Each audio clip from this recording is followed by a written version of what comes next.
என் பேர் கபிலா. நான் இன்னைக்கு வந்து ஒரு ஆமை ஸ்டோரி சொல்ல போகிறேன். ஒரு ஊரில் ஒரு சின்ன ஆமை இருந்துச்சாமா. அந்த ஆமை வந்து இந்த ஆற்றுல தண்ணி குடிக்க வச்சாமா. அந்த ஆமையை இன்னொரு ஆமை பார்த்தாமா. அந்த ஆமை ரொம்ப பெருசாக இருந்துச்சாமா.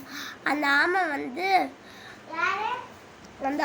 சொல்லிச்சு, இன்னும் இல்லை, அவ்வளோ தூரம் போக முடியாது, நீயே இத்திலூன் இருக்க அப்படின்னு கிண்டல் பண்ணிச்சாமா.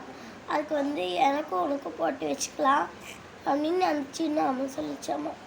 அதுக்கு வந்து சரின்னு சொல்லி அந்த ஆமை